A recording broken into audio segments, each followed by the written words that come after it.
Good morning. I'm glad you could join me for Accounting 210. I'll be making a few videos as we go through this. Actually, I'll be making a video or two or three for every chapter.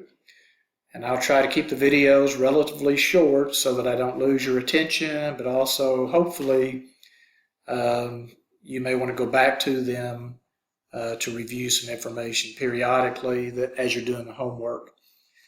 So this first one is just an overview of where accounting fits into the overall business scenario, and it may give you some insights as to some career opportunities for some of you.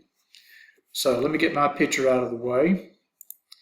There's a lot of different parties that are interested in how a business is doing, and the financial reports that we're going to be talking about give insight to these various organizations or various individuals about the level of information that they need in terms of having confidence in, say, doing the business with a company. Vendors might want to know how financially stable a potential customer is, or a creditor, that'd be a potential lender, a bank, would like to know how financially stable is this potential borrower.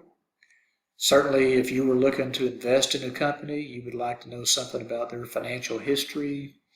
Or if you were managing the company, you need to understand the impact your decisions are having on the company financially, and also what are the financial resources that we have to work with. So various organizations are interested in how the company is doing. And so we will be preparing financial reports. So put yourself in the position of the issuer, that'd be the company, putting the financial reports together. And you've got various users over here interested in how that company is doing. And it could be that the company will hire an outside auditor to look over the financial reports and make sure they're prepared according to the rules of accounting. And this auditor position, this is where many of our graduating students begin their careers. We call this public accounting. You've heard of the term maybe a CPA, that's a certified public accountant. That is somebody that's gotten a license, a CPA license, to hire themselves out to the public to do accounting services for them. So if you go to work, say, for the company that is issuing the financial reports, you would need to understand how to do accounting and put the financial reports together, but you wouldn't need a license to work as an employee for that company. But it's in public accounting where a license is required to hire yourself out to the public. So when the financial reports are put together, we have to follow the rules, and the rules of accounting are called Generally Accepted Accounting Principles, or GAAP for short. They're called generally accepted because the rules of accounting kind of grow out of the profession itself, because those are the individuals that have the expertise to put the rules together. So a lot of times, say, rule-making bodies like Congress leave that responsibility to the profession. So we don't call it law. It's generally accepted, but it has the force of law because people have to follow the rules or they can get in trouble. And there's a lot of influences as to how those rules develop. In the U.S., the accounting profession has what's called the Financial Accounting Standards Board, and they are the rule-making body in the U.S. A lot of companies don't have their own standard-setting process, and so they may follow the International Accounting Standards Board, which is a rule-making body based in the UK.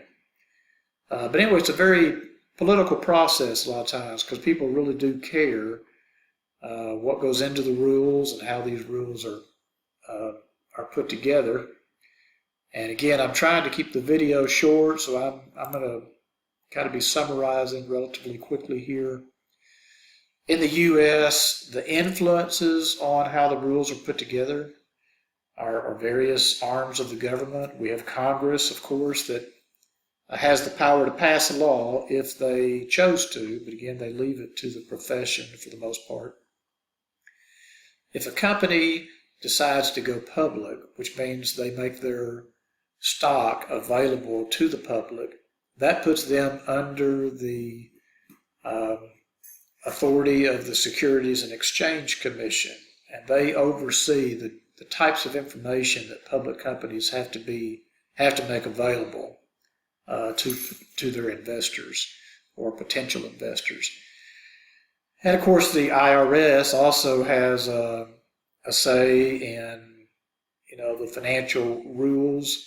Now, they make their own rules. This is not a tax class, but a lot of what we talk about in here and how the tax reports are put together, lots of overlap there. So the IRS rules, of course, comes out of the legal process and combination of Congress and then the bureaucratic process within the IRS. But anyway, the tax rules and the rules that we're talking about in here, in many respects, are one and the same. Big factor to keep in mind is that as we talk about how accounting works, it's important to understand the rules, and it's important that those rules be followed. When people do not act with integrity in the financial side of things, people can get hurt. Everybody knows the name Enron, even though Enron, that happened about the time you guys were born. I'm sure you've heard of it, but it was a major financial scandal. And,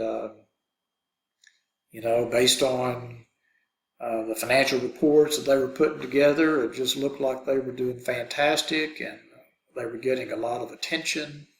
A lot of people were investing with them. Some of their own employees would have their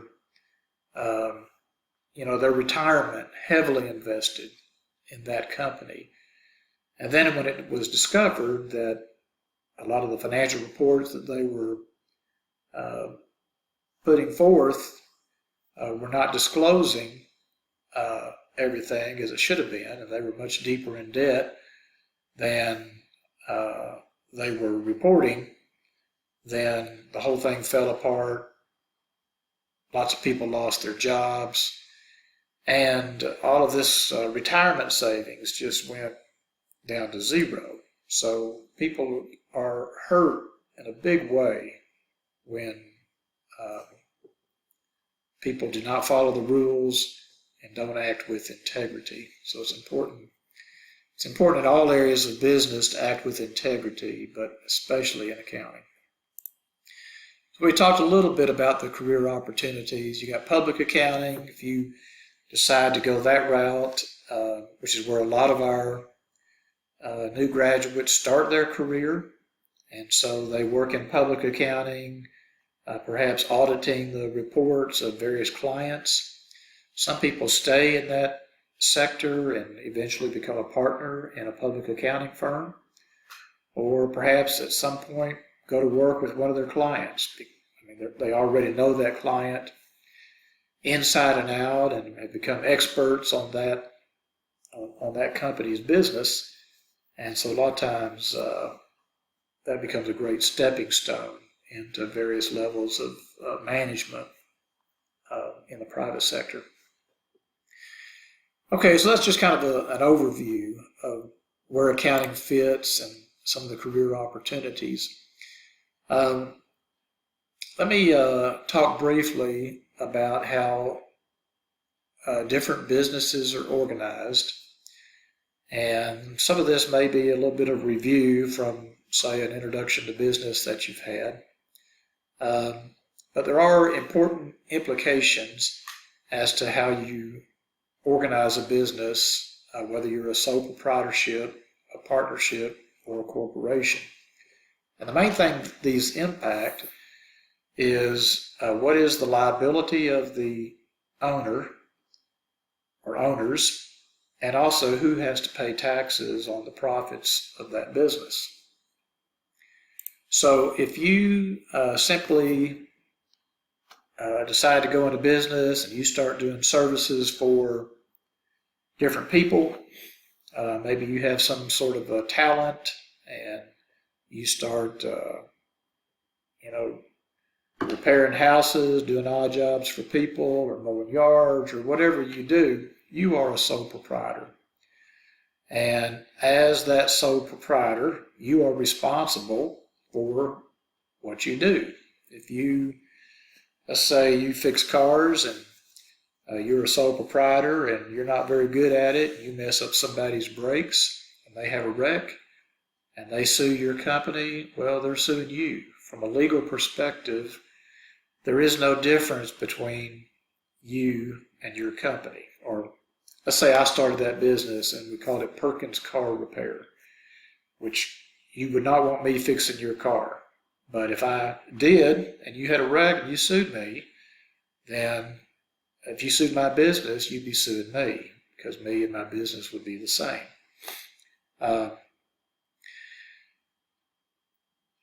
Also, the income from my business would be reported on my individual tax return.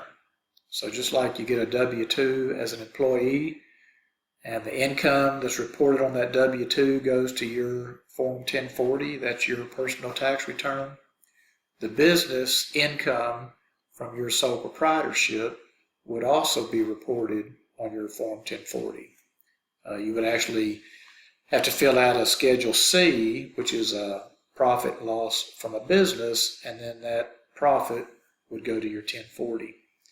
And again, this is not a tax class, so I'm not expecting you to know the different forms and that type of thing, but just kind of an overview of where that fits.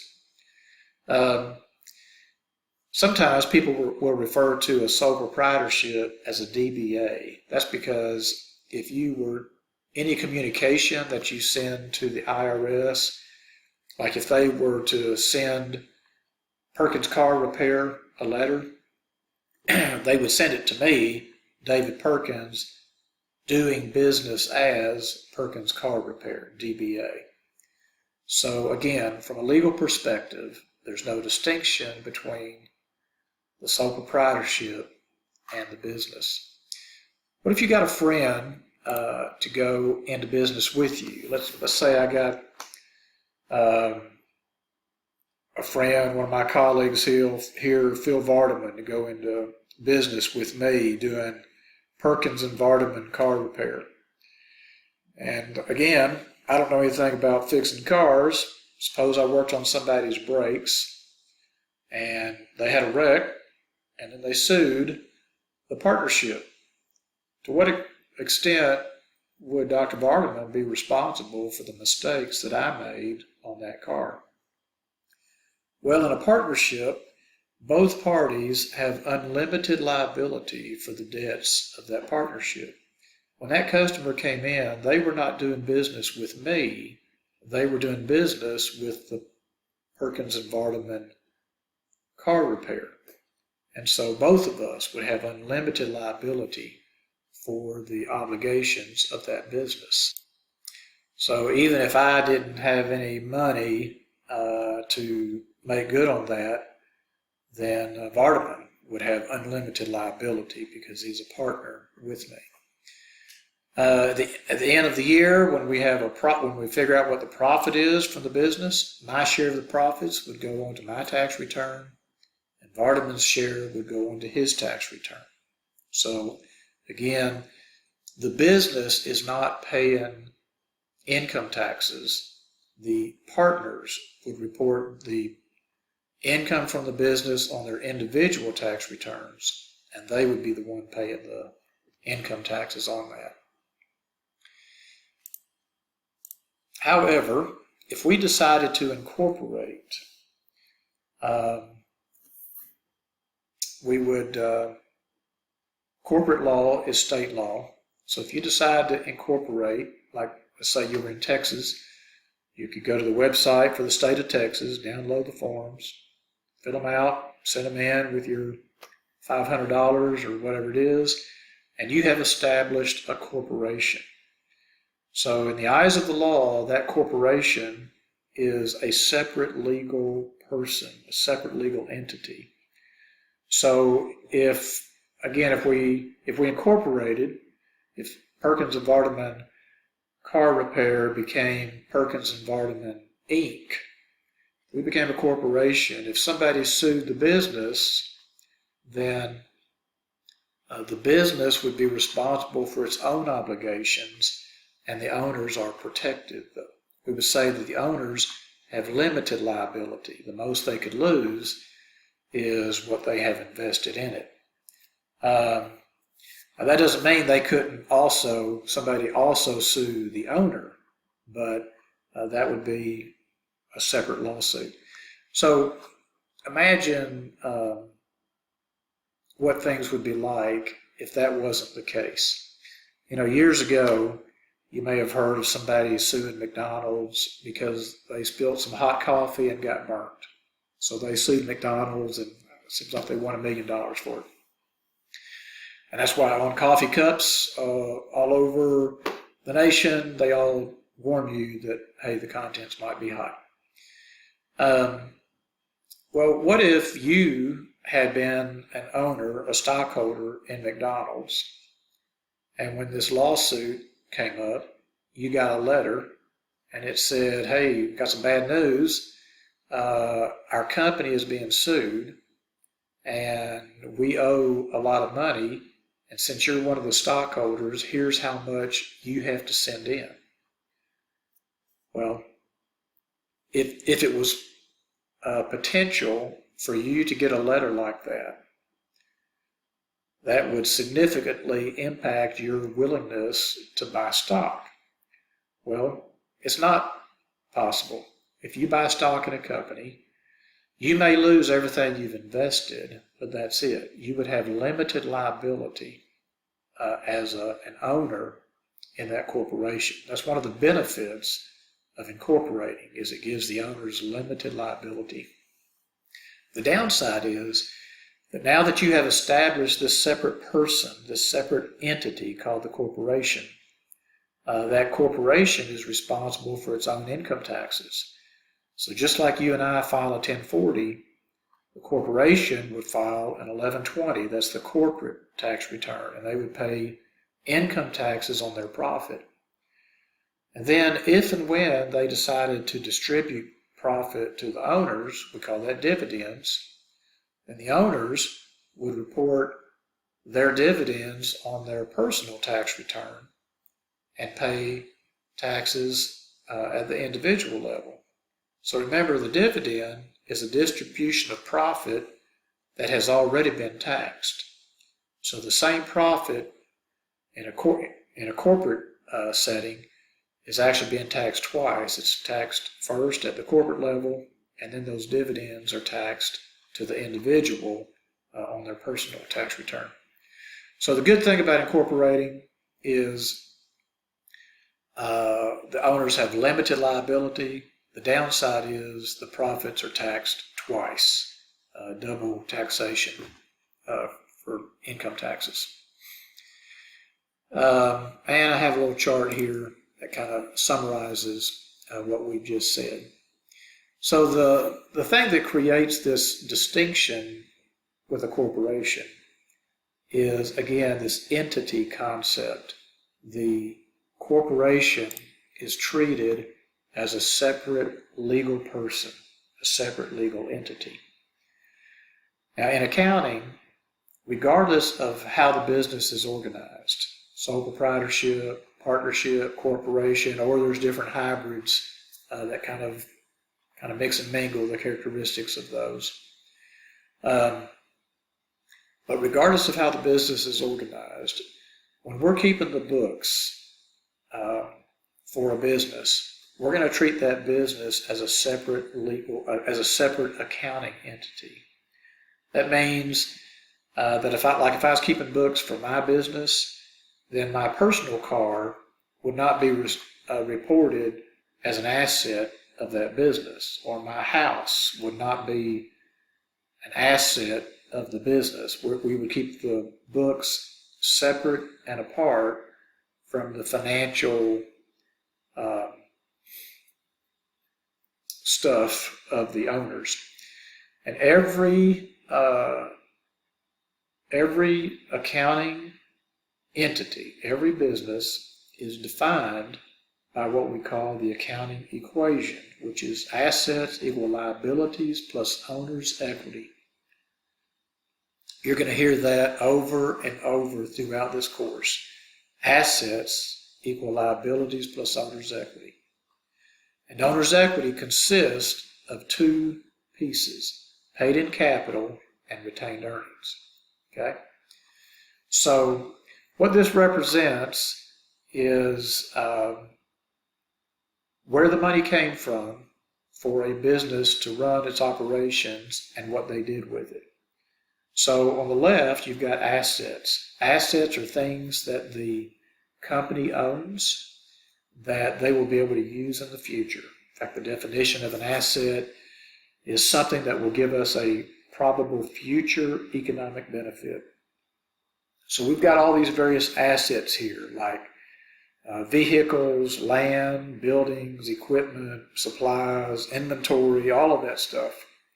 Now, where did the money come from to get those assets? Well, that's what the other side of the equation tells us. So we've got the money can come from liabilities, meaning that you borrowed the money, but you got to pay that back. It came out of the owner's pocket. That would be the paid-in capital. Paid-in capital represents the money that the owners paid in or invested in the business. So you can borrow the money, we call those liabilities. It can come out of the owner's pocket, paid-in capital. Or the best is that